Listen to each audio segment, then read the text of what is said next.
que va dire à ton père, je veux devenir coach. À l'époque, mon père, c'était même pas un métier. Comment on gagne confiance en soi? D'avancer avec la peur. Puis en fait, quand tu avances avec la peur, qu'est-ce qui se passe? C'est que tu as des petits accomplissements. Tu commences à les voir toi, et bizarrement, les gens commencent à le voir aussi. Et en fait, on a pour habitude de relier la pénibilité avec le travail. Ça veut dire que quand tu fais un travail, il faut que ça soit quelque chose de souffrant. Je pense que oui, il y a un effort à donner, mais il faut que ça soit quelque chose qui te passionne, qui peut être facile pour toi. Et en fait, quand on te donne un carré, des fois, un carré de sable, tu as deux options. C'est soit en fait, tu t'enterres dans ce carré-là, soit tu deviens créatif, tu trouves des solutions, la débrouillardise, etc. Et puis, tu essayes de sortir de là ou d'éteindre ce carré. Pour rebondir, est-ce qu'il y aurait des conseils concrets de ce qu'ils peuvent faire? Il y a trois choses. La première, Hello tout le monde. Alors, merci encore une fois d'être avec nous.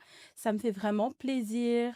N'oubliez surtout pas de vous abonner aussi, c'est super important. Et aujourd'hui, j'ai le plaisir d'avoir une personne.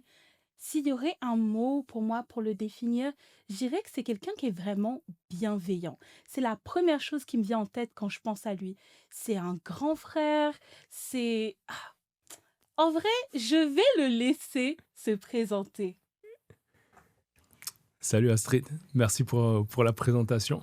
Ben, écoute, oui, ben, je m'appelle Scott Okier, je suis coach en leadership et j'accompagne les leaders de manière générale, mais les leaders aussi de manière particulière dans le sens où je m'occupe des leaders qui ont envie de sortir des sentiers battus et qui ont envie de redonner un second souffle à leur leadership et aussi à leurs équipes. Donc voilà, je me suis présenté. Le leadership pour toi, c'est quoi? Le leadership, en fait, c'est un art. Je pense que c'est clairement un art, en fait, de pouvoir manager une équipe et de l'emmener beaucoup plus loin. En fait, on parle de leader parce qu'il y a des followers, des gens qui suivent. Donc, en fait, un leader n'existe pas s'il n'y a personne qui le suit.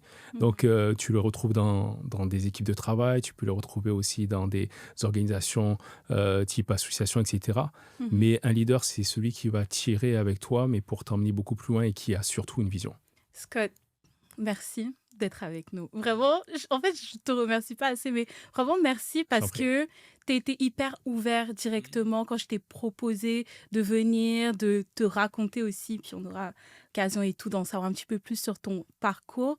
Mais je veux savoir qu'est-ce qui, toi, t'a intéressé aujourd'hui pour avoir cette conversation qu'on va avoir. Non, moi, j'ai beaucoup aimé ton approche parce que tu es venu de manière très, très naturelle, en fait, euh, pour qu'on puisse échanger ensemble, qu'on discuter ensemble. Moi, je suis dans le partage, en fait. Tout ce qu'on peut faire pour partager au sujet du leadership et puis échanger, en fait, autour de ce sujet, ça m'intéresse à fond, à 100%.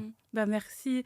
Puis, une chose aussi, avant de revenir dans ton parcours, il y a beaucoup de coachs sur les réseaux sociaux. Hmm. Est-ce que tu as un avis là-dessus, sur tout ce qu'on voit? En fait, je pense qu'il y a autant de coachs que de personnalités, en fait. Mhm. Chaque coach est unique. Puis, des fois, j'aime pas le mot compétition entre coachs, etc. Mhm. Parce qu'en fait, pour moi, chaque coach est unique à sa personnalité, donc il n'y a pas de compétition. Puis, il peut y avoir tellement de débats sur coach certifié ou pas, C'est etc. ça. De mon côté, personnellement, je suis certifié parce que j'ai choisi de l'être, de faire partie d'une famille.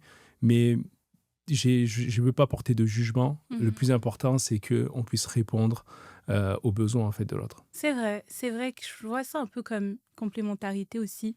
Chaque Ok. personne apporte quelque chose de différent. Ouais. Mais toi, qu'est-ce qui t'a amené à devenir... C'est une longue histoire. C'est une longue histoire.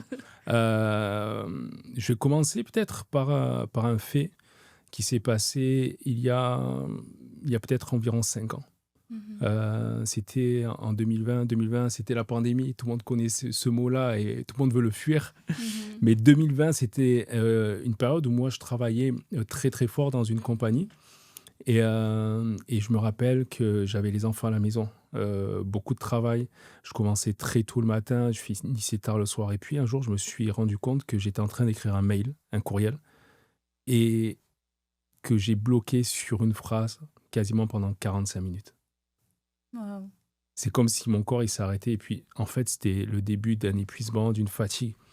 J'ai dit, oh, c'est pas normal. Et puis, j'ai demandé, j'ai dit à ma femme, viens, on va prendre une marche. On aime bien, des fois, marcher comme ça parce qu'on est un couple. Déjà, pour la première des choses, je ne me suis pas présenté dans ce sens-là, mais je suis marié, Mhm. papa de 2 enfants, 2 magnifiques enfants. Et puis, j'ai dit à ma femme, eh, écoute, viens, on va marcher un peu. Et puis, on a commencé à discuter. Et puis, j'ai comme soufflé là. J'ai fait, qu'est-ce que je dois faire? En fait, j'ai l'impression qu'il me manque quelque chose. Et puis, elle m'a regardé, elle m'a dit, tu sais, toi, t'es coach. Et quand elle Mhm. m'a dit ça, c'est comme si elle m'enlevait un poids des épaules et elle disait simplement qui j'étais. Et puis, c'est là que j'ai commencé à faire un flashback dans ma tête, dans mon esprit. Puis je me suis rendu compte que quel que soit le métier que je faisais auparavant, j'avais toujours cette portion où je prenais quelqu'un dans mon bureau et puis je fermais la porte et puis je l'accompagnais, je l'amenais beaucoup plus loin en fait. Mhm. En fait, ce que j'aime bien faire, c'est créer de l'espace chez la personne pour qu'elle puisse commencer à réfléchir, penser à elle et grandir. Mhm. Donc, ça a été un point tournant et à partir de ce moment-là, ben, j'ai lancé tout ce qu'il fallait faire pour être coach, en tout cas me professionnaliser. Ok, c'est comme si elle a mis les mots sur ton identité. Tellement. C'est comme si à ce moment-là, il y a eu un alignement. Tu vois, quand quelqu'un dit de toi qui tu es vraiment, ben là, ça a été vraiment, je sais pas, un momentum, un moment charnière. Et puis, je m'en souviens encore, j'en ai encore les frissons pour te Mais dire. c'est fou. Tu avais quel âge quand tu as eu cette révélation? Ah ben, c'était il y a 5 ans. Écoute, 35 ans. Ok, ok. Donc ça veut dire que maintenant tu as Ça veut dire 40 40 ans. ans. Mais tu peux le dire. Je me sens toujours aussi jeune. Je suis jeune. 40 ans, c'est jeune. Non, mais en fait, je pose la question, c'est parce Je que t'embête. moi, à 23 ans, dans Ouais. mon cas, enfin, quand j'avais 23 ans, parce que Mhm. j'ai plus 23 ans maintenant, je me sentais vraiment en retard. Ok. J'avais l'impression que je connaissais pas mon identité, que Ok. je me cherchais beaucoup, j'étais très anxieuse. Mhm. Donc, j'avais vraiment cette pression très jeune Ok. de trouver ce que je devais faire, tu sais, j'ai l'impression de te tourner en rond. Mhm. Et je trouve ça intéressant parce que c'est à 35 ans que tu as eu ce déclic et tu as lancé ton entreprise, tu t'es professionnalisé. Ouais. C'est un peu pour dire que, bah, en fait, il n'y a pas nécessairement d'âge, on n'est pas Non, en c'est retard. Et... tellement. On n'est pas en retard. En fait, ce qui s'est passé pour moi à 35 ans, ça peut se passer peut-être un peu plus tard. Et puis, c'est ça, hein, dans la vie. Tu vois des personnes qui, à 40, 50, 60 ans même, changent de vie. Puis moi, je pense qu'il fallait que je me prenne ce mur-là Mhm. pour changer, qu'il y ait une prise de conscience. Et c'est ce que j'aime faire aussi avec le coaching, c'est amener les gens à une prise de conscience, être comme un éclaireur. Et qu'est-ce qui va se passer? Puis après, t'imagines, ta vie, elle change là? Ben, tous tes projets changent, tes perspectives changent. Et puis moi, c'est comme si une tente, j'étais comme dans une tente qui était un peu petite et puis ça s'est élargi. C'était trop, ouais. T'étais plus à ta place, tu dirais. C'est ça, ben, et c'est-à-dire que je pense que j'étais à une certaine place, mais j'ai agrandi en fait cette place-là. J'ai commencé à reach des choses ben, que j'avais pas peut-être pas l'habitude de toucher ou que j'allais pas vers. Mhm. Parce que va dire à ton père, je veux devenir coach. À l'époque, mon père, c'était même pas un métier ou quoi que ce soit. Ouais. Même moi, je me l'interdisais. Et puis là, ok, ben, en fait, je vois que j'ai un impact en fait sur les gens avec le coaching. Mais c'est intéressant que tu dis que, ah, va dire à ta famille, ah, tu t'interdisais, tu avais comme des barrières, mais c'est ce que tu faisais déjà. Oui, c'est paradoxal. Quand tu vois, quand tu l'exprimes comme ça, effectivement, c'est paradoxal. Mais c'est ce que je faisais déjà, de manière officieuse. Tu vois? Mhm. Tu dirais quoi aux jeunes qui nous écoutent et qui, justement, se questionnent, se sentent en retard, qui ne trouvent pas leur, bah, le sens, en fait, Mhm. leur identité ou... C'est Ouais. c'est- c'est une très bonne question. En fait, la question que je me suis posée et que j'ai envie de leur poser là, actuellement, là, c'est qu'est-ce qui est facile pour toi? Mhm. Qu'est-ce qui est facile pour toi et pour lequel, en fait, les gens te reconnaissent? Puis cette question, je pense que je me la suis posée un peu tard, mais c'est jamais trop tard. Je me suis posé cette question un peu tard en me disant, mais en fait, c'est où est-ce que tu es bon là? Et puis je me suis rendu compte qu'en fait, le coaching, pour moi, c'était quelque chose de, de naturel. Mhm. C'est pas de la présomption ou tu sais, de la prétention, pardon. C'était naturel pour moi. Mhm. Et en fait, on a pour habitude de relier la pénibilité avec le travail. Ça veut dire que quand tu fais un travail, il faut que ça soit quelque chose de souffrant, C'est de ça. dur, de Faut difficile. travailler Ouais, il faut travailler fort. fort. Et puis, c'est le mindset aussi qu'on a avec. Mais je pense que oui, il y a un effort à donner, mais il faut que ça soit quelque chose qui te passionne, qui soit aussi qui peut être facile pour toi. Mhm. Et puis je me suis dit, ben, et si j'en faisais mon métier? Et puis la phrase que je me suis dite, c'est maintenant je vais faire qui je suis. Oh, ok. Et pendant longtemps, c'était pas le cas? Je faisais ce que j'arrivais à faire, puis je Mhm. pense que je le fais très bien. J'ai été reconnu pour ce que je faisais dans les différents métiers, différents postes pour lesquels j'ai été embauché. Et Mhm. puis je continue d'ailleurs. Mais ça, je pense que le coaching, c'est quelque chose d'encore plus naturel pour moi. Est-ce que tu pourrais nous en dire plus un peu sur justement, ce moment charnière de burn-out? Tu t'étais dans quel... Ben, je travaillais dans une grosse boîte qui fait des jeux vidéo, etc. Puis un poste d'acheteur marketing. Mhm. Euh, Vraiment, c'est un poste dans lequel aussi je suis actuellement en temps partiel. Et je pense que il me manquait ce côté, en fait, je pense, encore plus dans le relationnel, de pouvoir déverser chez l'autre ou écouter un peu plus. Mhm. Et c'est pour ça que j'ai fait vraiment ce shift-là. Mhm. C'est... Mais est-ce que tu as été une personne portée par, je dirais, peut-être le prestige, genre, je vais faire des grands Hmm, postes, tu sais, cette pression-là. Je vous pose la question parce ouais. que moi, de mon côté, ça a beaucoup été le cas. Hmm, Tes parents, c'est des Africains et tout, tu sais, ils sont fiers de dire, ah, mon enfant va dans telle école, c'est clair, il c'est clair. travaille là. Ouais, ouais. Je Mhm. pense que inconsciemment, j'ai cherché et je n'ai pas cherché. C'est-à-dire que je pense qu'il y a eu comme... tu sais, moi, je suis croyant. Puis je pense que Dieu, il a permis que je me retrouve des fois dans certaines entreprises où je me posais la question, mais comment ça se fait que je me retrouve là? Des fois, je me retrouvais dans des belles entreprises, mais pour moi, c'était un peu le syndrome de l'imposteur. Je dis, qu'est-ce que je fais là? Tu vois, comment ça se fait que je me retrouve là?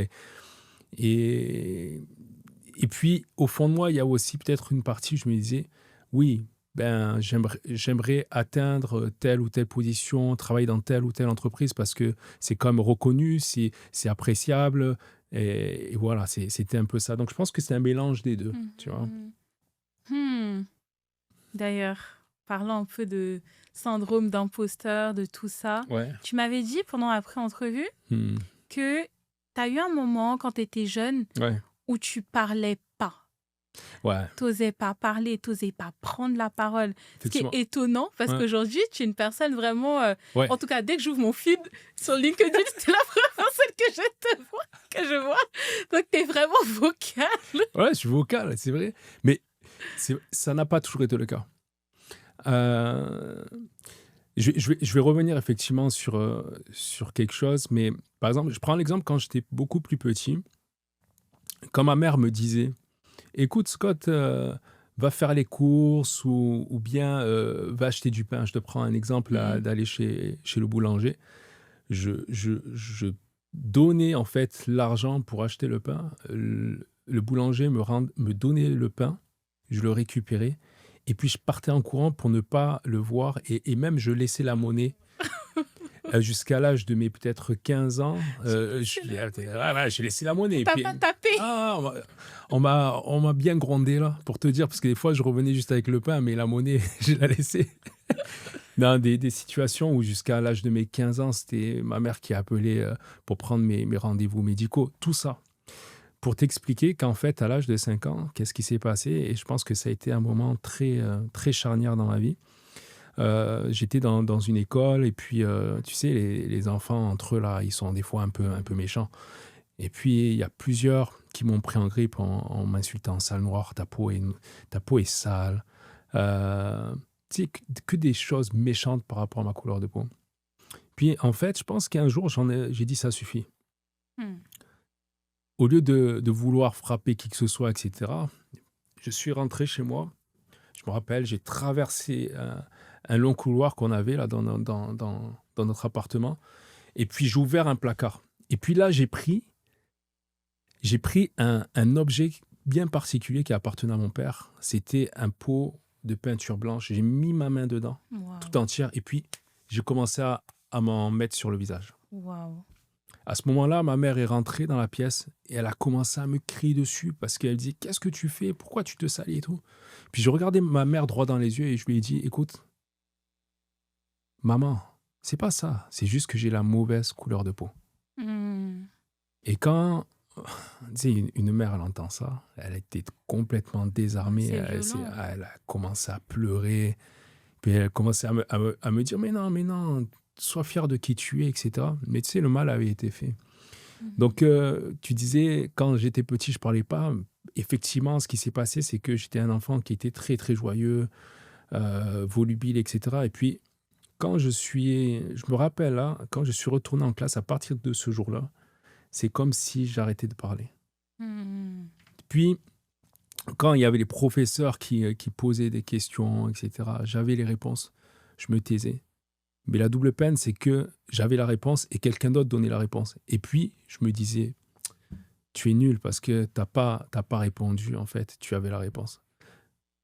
Donc C'est c'est ça, c'est fou. c'est quelque chose qui s'est même perduré dans le temps, en fait, quand j'ai commencé à travailler dans plein de grandes entreprises, plusieurs Malgré entreprises. ça, malgré le fait que tu réussissais, que tu étais dans des bons endroits. Ouais, mais tu sais, tu agis un peu en mode automatique. Après, tu avances. Et tu sais, c'est ça qui est fou là chez l'être humain, c'est qu'on avance quand même. Mais je voyais qu'il y avait ce côté-là où si je m'exprimais pas, tu vois, où je prenais pas ma place, c'est comme si dans ma tête, il y avait une petite voix qui disait: «Mais est-ce que tu as le droit de parler? En tant Mmh. que gars noir, est-ce que tu as le droit de prendre la parole?» Non, ça, je comprends à 100%. Mm. C'est vraiment quelque chose que je relate beaucoup.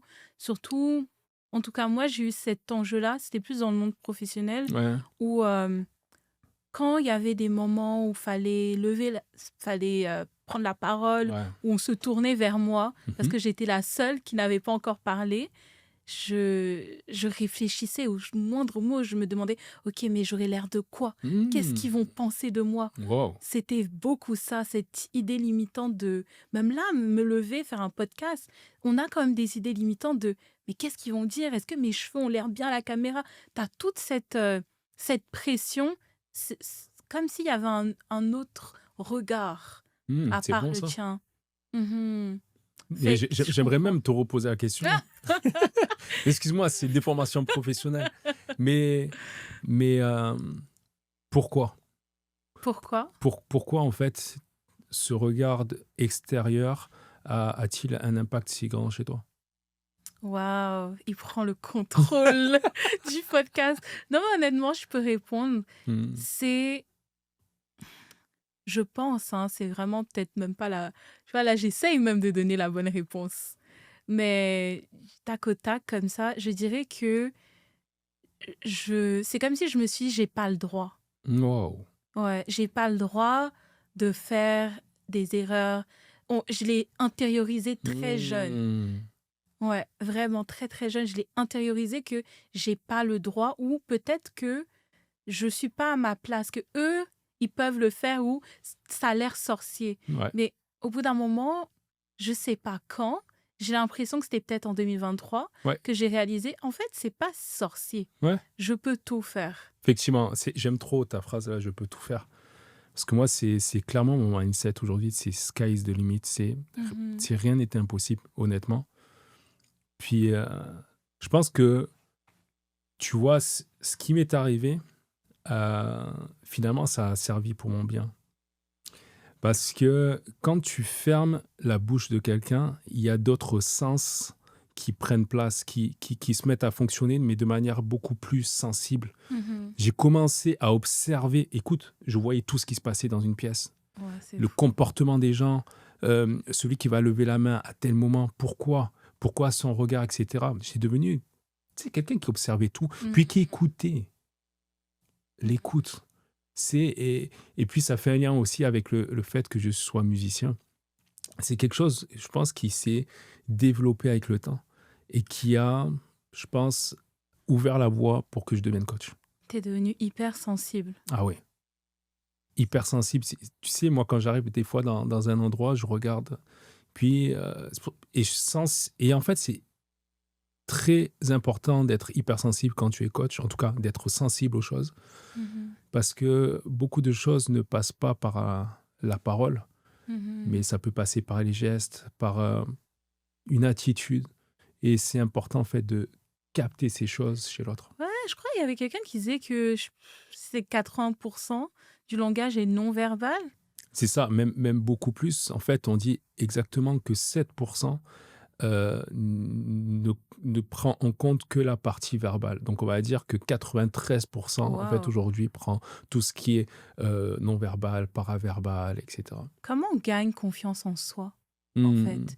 Surtout quand on a vécu un moment, bah, comme le tien. oui, T'expliquais quand tu étais petit, tu t'as dit, tu oui, n'avais pas la bonne couleur de peau, tu tellement. t'osais pas parler. Comment tu fais pour transcender ces voix, en fait?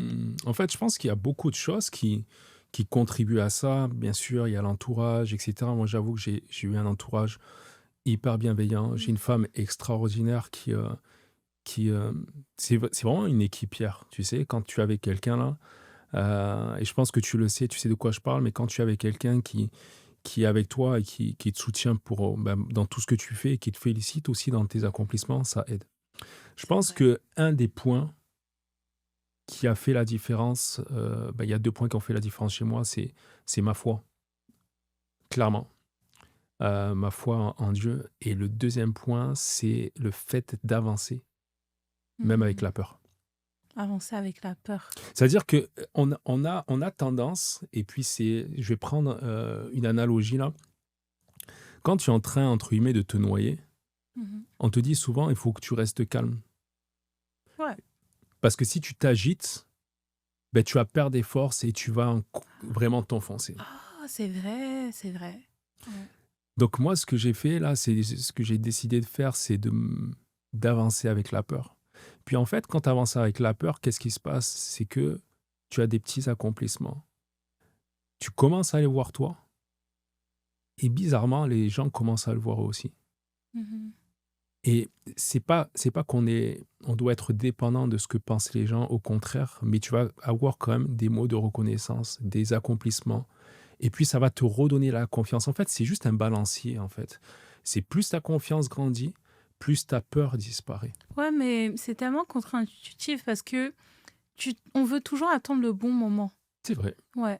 On se dit, ah, bah là, j'ai pas l'argent, j'ai pas le réseau, j'ai pas. Tu sais, il y a toujours un truc qui manque Mmh.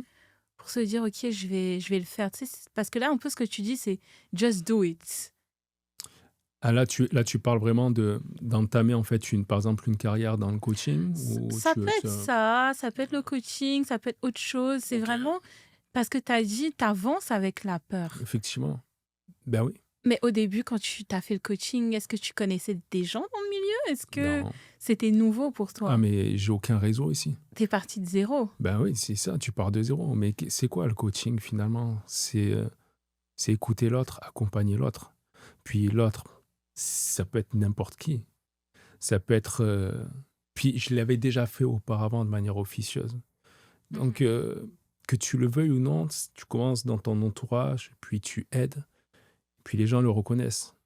Mhm. Puis ça part de là. C'est Donc, vrai. oui, tu vas partir avec des craintes, avec des peurs. Mais petit à petit, ça va s'estomper. Et puis, il y en aura toujours de la peur. Et je pense que la peur, c'est un très mauvais leader. Par contre, c'est un très bon alerteur. Ah oui? Ben, dans le sens où, en fait, la peur, heureusement qu'on a la peur. Parce que si jamais il y a un danger et que tu n'as Ouais, pas de bah oui. peur, ben, tu meurs. Ouais, c'est vrai que, ouais, au final, c'est. Bah, en fait, il faut le reconnaître. Faut le reconnaître. La peur qui est logique, entre Tout à guillemets, qui fait. est faite pour toi, pour Tout à t'aider, fait. et la peur qui est une Irrationnel. ombre, ouais, voilà, que tu vois comme un monstre. Totalement. C'est vrai. Totalement. Mais ça prend Mais une certaine en fait, sagesse. mais je pense que ça prend aussi avec de l'expérience aussi de. Tu sais, tu disais quelque chose tout à l'heure qui était très fort, la peur de se tromper. Ouais, à 100%. Et puis, je pense que tu sais ce que c'est là. Tu lances ton podcast, tu lances des choses et tu dis, mais je veux que ça soit hyper Je parfait, veux que ça léché, soit etc. parfait. Et puis, on sent le côté perfectionniste. Mais si on s'arrête à ça, on ne va jamais commencer quelque chose. Mmh. Malheureusement, hein. Donc, il faut y aller à un moment donné. Et puis, ça nous ramène aussi à une certaine humilité Mmh. de dire que on n'a pas le contrôle sur tout. Et puis, des fois, c'est bien aussi de laisser un peu aller les choses. Les gens veulent quelque chose d'authentique, ils veulent pas du fake, surtout aujourd'hui en 2025. C'est vrai. Pourquoi, à ton avis, il y a cette recherche? Je pense que c'est une recherche qui a toujours existé chez l'homme et la femme, bien sûr. Euh, mais j'ai vu comme un shift, je sais pas si tu as vu la même chose là. Ouais, c'est pour ça que je te pose la question, La ouais. pandémie, en fait, elle a ramené on veut de l'authenticité. Que ce soit dans les Mmh. relations, que ce soit même dans le travail, dans le sens qu'on donne. Et tu vois, tu as des études qui ont montré que le sens de ce qu'on fait est hyper important aujourd'hui. Mmh. Maintenant, qu'est-ce qu'on veut là? C'est pourquoi on fait les choses. C'est vrai et on a ce luxe-là, je dirais, Hmm. que nos parents n'avaient pas, Mhm. de pouvoir se dire: «OK, je cherche un travail qui a du sens». Tellement. Alors qu'avant, c'était pas le cas. C'est vraiment, point de vue technologique aussi, qu'on peut s'accorder, trouver du sens dans ce qu'on fait.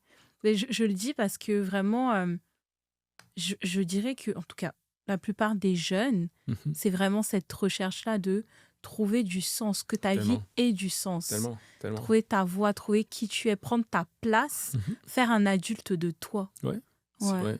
C'est Mais vrai. c'est un peu une pression aussi. Ben oui, c'est une pression, mais ça fait mal, ben, heureusement et malheureusement partie en fait du process. C'est c'est ça devenir adulte aussi. Toi, c'est à quel âge t'es devenu adulte? Franchement, je sais pas. C'est une question que tu me poses.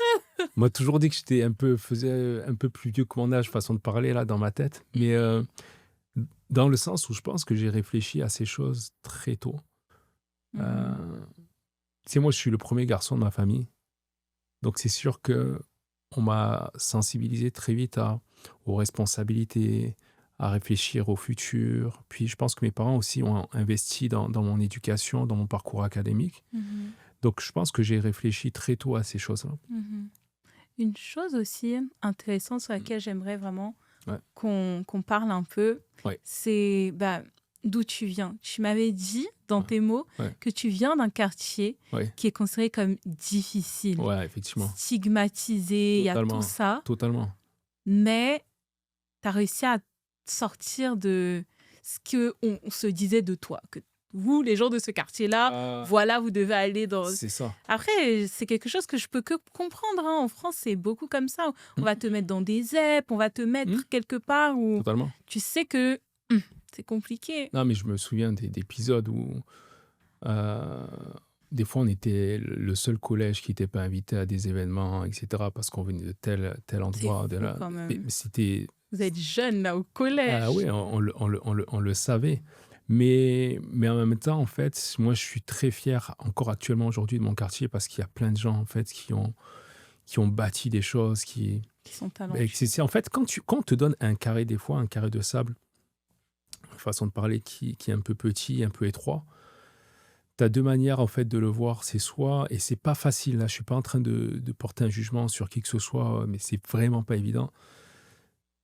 Tu as deux options, c'est soit, en fait, tu t'enterres dans ce carré-là, soit tu deviens, ben, on va dire, créatif.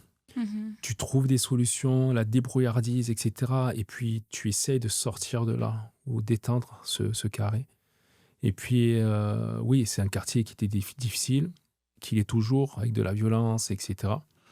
Mais je suis tellement fier d'avoir été dans ce quartier-là parce qu'il y avait quand même énormément de solidarité, des Mhm. choses que j'ai peut-être pas vues à l'extérieur, C'est vrai. de la créativité, des gens la débrouillardise, puis aussi des gens qui ont fait de grandes études, des gens qui sont devenus, ben, qui ont réussi effectivement dans le sport, mais pas que. Parce qu'on a tendance à penser que les gens qui viennent de certains quartiers, ils réussissent que dans le sport ou bien dans la musique. Oui, mais pas que ça. Il y a plein de gens qui ont réussi dans plein d'autres domaines, qui sont devenus chefs d'entreprise, etc., et qui ont fait des grandes, grandes choses. C'est vrai que ça te forge au final. Ah oui, ça te forge. Tu deviens un peu un combattant, là. Mais en fait, je pense que c'est une question de ce que tu crois aussi.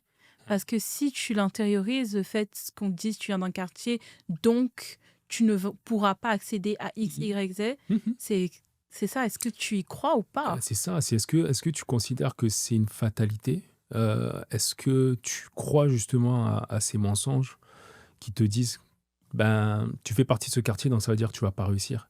Mm. Puis moi, je me souviendrai toujours de ma professeure de terminale. J'étais sur le point de rentrer en classe préparatoire.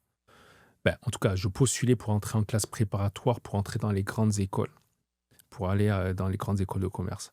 Et cette prof-là, qui était ma prof principale, un jour, à la fin du cours, ben, je suis allé la voir en lui disant, écoutez, ben, je vais postuler à telle école pour entrer en classe préparatoire. Je suis venu avec mon grand sourire et puis elle m'a regardé, elle m'a dit, Scott, je pense pas que c'est pour toi ça. Hmm. Puis quand elle m'a dit ça, j'ai eu comme de la niaque, tu sais, on dit ça dans le sud de la France, de La niaque, la ouais. niaque, Ouais, c'est-à-dire j'aime la bien cette rage, expression. c'est la motivation. Puis dans ma tête, j'ai dit, t'as dit que j'irai pas, je vais y aller. Et en fait, puis j'avais fait un post dessus où en fait c'était marqué tu ne réussiras pas. Et en fait, c'était vraiment les phrases qu'elle avait sorties. C'est horrible, moi. Ouais, c'est ça. Mais ça a été comme un boost. Je suis vraiment content qu'elle ait dit finalement parce que j'ai réussi. Hmm. Et l'ironie du sort, c'est que un an après, on s'est retrouvé à faire une sortie scolaire et puis c'était avec plusieurs établissements. Il y avait peut-être 5 6 bus. Puis moi, je monte dans un bus, comme par hasard. La première personne que je vois dans le bus, quand je tourne ma tête à gauche, c'est cette prof. Hmm. Je vais pour la dépasser. Après, je dis non, non, Scott, reviens. Puis je lui ai dit, madame, je vous remercie pour vos mots. Ah, tu as dit Ah oui, ça? je lui ai dit, je vous remercie pour vos mots. J'ai réussi. Écoute, tu me crois ou tu me crois pas, à ce moment-là, elle a baissé la tête.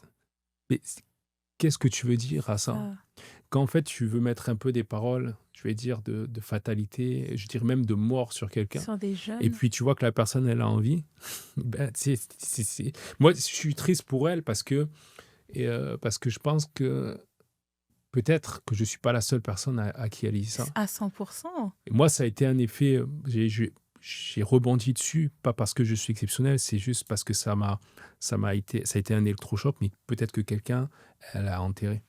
Tu vois, le but de pourquoi j'ai créé Real Table, Ouais. c'est comment tu fais pour rebondir face à un échec, face à une parole qui peut te détruire. Là, dans ce cas-ci, c'est une parole que tu peux utiliser, ça peut te détruire, te Tellement. dire, ah ben là, c'est une adulte, elle sait mieux. Qui Ouais. plus est, position d'autorité, c'est une Ouais. prof. Ouais, Elle me connaît. Tout à Si fait. elle dit ça, c'est pas pour rien. tout à fait. Pourquoi toi, t'as eu ce courage-là de te dire non, c'est faux? Je pense qu'il y a plein de choses qui ont... Je pense que mes parents ont eu des mots depuis que j'étais tout petit sur qui j'étais, sur mon identité. Et j'essaie de le mettre en place aujourd'hui avec mes enfants. J'ai 2 enfants, Isaac et Shadé, 11 ans, 8 ans. Ouais, ils sont jeunes, ouais. C'est pas toujours facile, mais c'est quelque chose que je dois faire. C'est-à-dire de leur répéter qui ils sont. Et que eux puissent se dire « je suis comme si je suis comme ça ». Parce que c'est ce qui va forger l'identité. En fait, la parole, on dit souvent que la parole, elle est créatrice. Ouais. Quand tu dis quelque chose sur toi, tu peux soit, entre guillemets, te maudire ou bien te bénir. Donc, c'est très, très important, en fait, d'avoir des mots vrais, sincères sur qui tu es. Et de ne pas laisser les autres parler, en fait, sur ta vie. C'est tellement important. Tellement. Je suis contente que t'en parles. Ouais. Vraiment, beaucoup, beaucoup. Ouais. Parce que se connaître, ça prend une vie au complet. Tellement, tellement. Donc, de le faire même avec tes enfants, direct, les jeunes, leur dire voilà qui tu es. Ouais. Ça leur donne la vie, en fait. Bien sûr. Et en fait, ne pas hésiter à chaque moment, et puis ça, je le dis à n'importe qui, pour soi-même, chaque jour, on a l'occasion de réaffirmer qui on est. Mhm. Que ce soit face à des compliments, que ce soit face à des critiques, que ce soit face à des vérités, soit face à des mensonges, on a l'opportunité chaque jour de réaffirmer qui on est. Et si justement on ne sait pas qui on est, on a cette opportunité de chercher qui on est. Mhm. Et tu disais quelque chose tout à l'heure, tu me posais la question, mais comment ça se fait en fait que tu as réussi à rebondir? Moi, je pense que, et j'aime bien cette phrase-là, c'est quand on se plante ou quand on te plante, c'est là que tu pousses. Mhm. Souvent, on pense que quand quelqu'un va, tu sais, nous met sous terre, en fait, on a l'impression qu'on est enterré, que c'est terminé. C'est pour ça qu'on parlait de fatalité tout à l'heure. Mais moi, je le vois différemment. Je me dis, on m'a juste planté. Mais en fait, quand on me plante comme justement un végétal, ben, c'est Ouais. là que je pousse. Waouh. Hmm. Mais je veux dire, qu'est-ce que tu dirais parce que c'est vraiment fort, Hmm. en fait. Tu ôtes les mots de ma bouche. Mais qu'est-ce que tu dirais à des jeunes qui sont en dépression, qui Ouais. n'arrivent pas à sortir de leur lit et qui voient pas le bout du tunnel Mhm. présentement et qui ne savent pas comment faire pour rebondir? Est-ce qu'il y aurait des conseils concrets de ce qu'ils peuvent faire? Je sais qu'on a touché un bout de plein d'éléments, mais Ouais, je comprends ce que tu dis. ouais, C'est une bonne question. Tu sais, moi, je suis pas psychologue, etc. Donc, je ouais. fais très attention à ce que je dis là. Par contre, que ce soit pour quel que soit le jeune aujourd'hui hein, à qui je pourrais m'adresser, le message que j'aurais, c'est il y a trois choses. La première, c'est quel est ton objectif de vie? Déjà, juste se poser la question. Mhm. Quel est mon objectif de vie? Qu'est-ce que, où est-ce que je veux aller? Même si c'est fou, même si tout le monde te dit c'est impossible, etc. Quel est cet objectif-là? Le deuxième point, là, c'est c'est vraiment de bâtir en fait la structure, de travailler, d'investir. Parce que les jeunes aujourd'hui, ce qu'on a, c'est le talent, on a la puissance, on a toutes ces choses. Mais souvent, on n'a pas la structure. Et j'aime bien cette phrase qui est de quelqu'un qui disait les dents acérées ne servent à rien s'il n'y a pas de mâchoire. Et les dents acérées, c'est tout ce qui est, on va dire, la puissance, le talent, tout ce qui est aiguisé, les compétences. Et puis les jeunes sont remplis de ça. Par contre, il faut travailler derrière, il faut mettre en place des structures, il faut mettre en place des systèmes. C'est des choses qu'on n'aime pas forcément, Mm. mais quand tu prends un gars comme Zidane qui joue au foot, là, il est super talentueux. Mais qu'est-ce qui a fait la différence? C'est qu'il a travaillé. Les gens ne voient pas en fait toute la partie du iceberg qui est cachée, tous les heures de travail cachées où personne ne le voyait. C'est ça, les Qu'est-ce samedis matins à se lever C'est hyper tôt, ça. que t'es fatigué Même là. l'hygiène de vie, etc. Ouais. Qu'est-ce que tu fais que les gens ne voient pas et qu'est-ce que tu entreprends justement pour que finalement ton talent qui va représenter ça soit mis en exergue, soit mis en avant. Mhm. Donc, premier point, je reviens, c'était quel est ton objectif? Quel est ton rêve? Si tu ne le connais pas, entoure-toi de personnes qui vont t'aider justement à réfléchir à ça.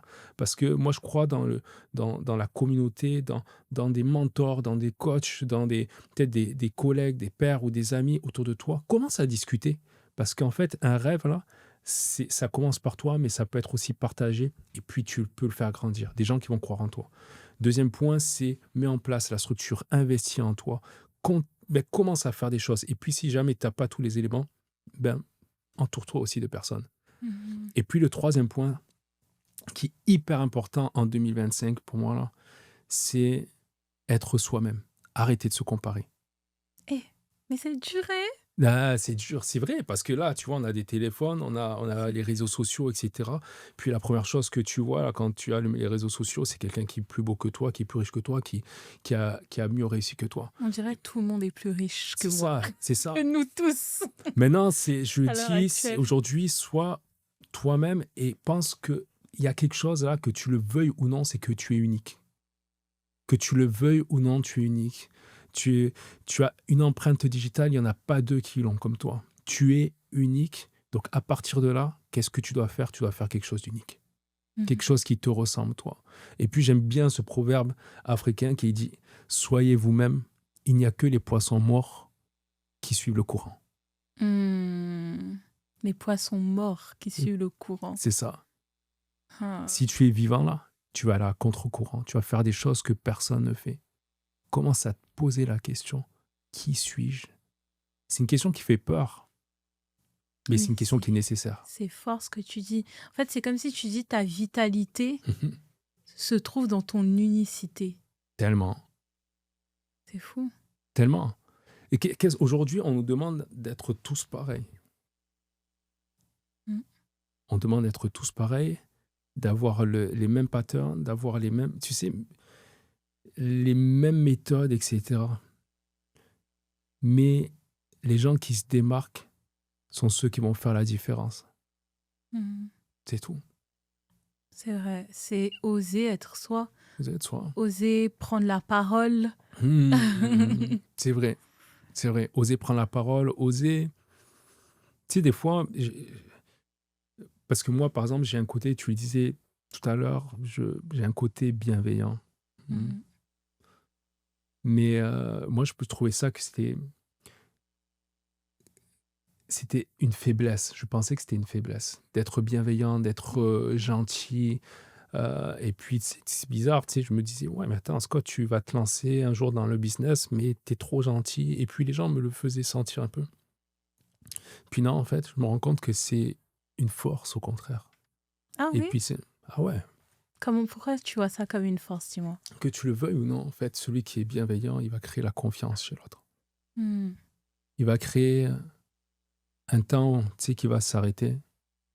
Puis l'autre va écouter ce que tu as à dire. Si Mm. tu es agité, si tu es, euh, comment te dire, si tu es un peu tricky, pas cool aussi avec les gens, tu vas créer du désengagement chez eux. Et le Mm. désengagement va créer de la démotivation et puis va créer malheureusement le départ. Et tu vas te retrouver un jour, que tu le veuilles ou non, sur le long terme, tu peux te retrouver seul. Moi, j'ai choisi peut-être une autre voie, tu vois. Et puis, je me rends compte que les gens autour de moi, de plus en plus, c'est ce qui est recherché aujourd'hui dans les entreprises, dans les organisations ou même chez les collaborateurs. C'est pas le savoir, parce que le savoir, tu peux l'acquérir. C'est important. Je dis pas que c'est important, mais c'est pas ce qui recherche en premier. C'est pas le savoir-faire, parce que les process, puis en plus avec tout ce qui se met en place aujourd'hui en termes technologiques, Mhm. ça prend le pas. Par contre, le savoir-être, Ouais. c'est une denrée rare. Ah ouais, ça c'est hyper important comme message Mhm. pour nous, les jeunes, le Derrière, savoir-être. le savoir-être, Parce que maintenant, je pense qu'on est beaucoup dans l'apparence des choses, tellement. que c'est rare de mettre ça en avant, de le valoriser comme Ouais. tu le fais là présentement.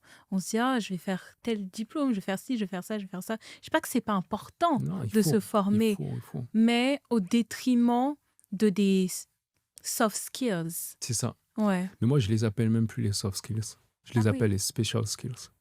Oh. Parce que parfois, on donne l'image des soft, c'est comme quelque chose de gnangnan, tu Ouais. vois un peu.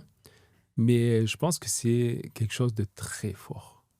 Mhm. D'avoir justement ces compétences comportementales, attitudes, ça fait vraiment la différence. Mhm. Avant que on se laisse, Oui. j'ai des petites cartes. Là, qu'est-ce que tu m'as préparé? Des petites cartes. Ok. Puis juste montre-moi-en une du doigt, puis je vais te lire. Laquelle? Ah, j'ai celle-ci. Celle-ci? Ouais. Parfait. Ouh, c'est vraiment parfait pour toi. Ok, bah écoute, dis-moi, hein. Ah, Je t'écoute. c'est fou, hein? Comment définirais-tu l'espoir avec tes mots? L'espoir avec mes mots. C'est une belle question, une grande question, hein. Mhm. Hmm. L'espoir, je pense, c'est cette envie, cette passion de vouloir atteindre quelque chose qui semble inatteignable et d'y croire. Ah ouais, l'espoir, c'est une envie. C'est un désir. Je pense que c'est un désir ardent, en fait, de vouloir atteindre quelque chose que les gens pensent ou tu sais, ne pas atteindre. Et puis, tu sais, tu y crois. C'est Mmh. comme, moi clairement j'aime bien aussi parler de foi. Tu sais, cette foi comme quoi tu vas vraiment réussir quelque chose, Mmh. comme quoi tu vas l'atteindre et puis tout ce qui se passe autour de toi, que ce soit bien ou pas bien, ne vont pas altérer en fait justement cette envie, cette croyance que tu vas atteindre cet objectif-là. Je trouve ça intéressant parce que tu as commencé par dire le mot «envie». Ouais, hein. Ouais, et je m'attendais pas à ce que tu dises ce mot-là. Pourquoi? Je m'attendais à ce que tu dises le mot «croire», «foi», OK. mais pas le mot «envie» spécifiquement. Ouais, mais parce qu'en fait au départ, pourquoi je dis ça? C'est que je pense qu'au départ, c'est une simple envie. Mmh. Puis quand tu y penses, ça se transforme en quelque chose de beaucoup plus solide, tu vois? Des Mmh. fois, ça va être une simple idée. C'est Je pense que je l'ai fait de manière peut-être inconsciente en disant envie parce que ça commence petit. Ça commence par une petite chose, ça commence par quelque chose d'insignifiant souvent. C'est, si des fois, tu as pas des gens qui vont se lever le matin ou très peu de gens qui vont se lever le matin en disant: «C'est bon, j'ai l'idée de ma vie, c'est ce que je veux faire» et cetera. Mais des fois, ça va être juste: «Allez, et si j'ai essayé ça?» Une Mmh. simple envie. C'est un simple, «Allez» et puis, tu découvres une passion. Ouais. C'est pour ça que je dis qu'aujourd'hui, les jeunes, il faut tenter les choses. Il faut tenter, ne pas hésiter à tenter. Merci, oh my T'en prie. God! Je pense qu'on va se laisser sur ce mot-là, que faut tenter des choses. Merci beaucoup, J'en prie, Scott. merci à toi. Merci pour l'invitation. Donc, j'espère vraiment que vous avez aimé cette conversation. J'espère vraiment que ça vous a touché. S'il y a des éléments clés qui reviennent, n'hésitez pas à les écrire dans les commentaires et on se voit très bientôt pour un prochain épisode. Merci.